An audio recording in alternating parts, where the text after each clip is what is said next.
Најголемиот производствен капацитет за леп и бели пецива во источниот дел на државата, Житоорис, од вчера не е во функција, односно не го снабдува пазарот со основниот прехранбен артикал.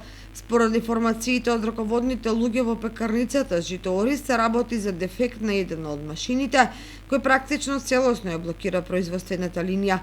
Обидите оштетениот дел да се поправи не успеале, па сега се чека истиот да се набави од соседна Србија.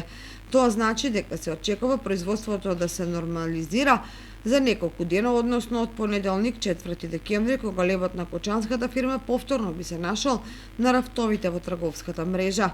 Телевизија Кочани дознава дека производителот на леб Житоорис се соочува со проблеми поради намалената искористеност на инсталираниот капацитет, што негативно влијае на рентабилноста во работењето.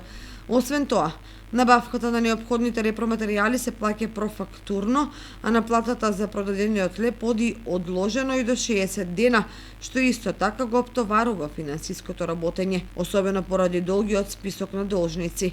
Инаку во јавноста во Кочани проструја и коментари дека вработените не земале плата и поради тоа ја прекинале работата, како и дека состојбите во Житоорис се алармантни од аспект на понатамошното обстојување и работење. Поради сето тоа, кај граѓаните е присутна загриженост од редовноста во снабдувањето со леб, посебно кај тие што традиционално го конзумираат токму лебот на Житоорис.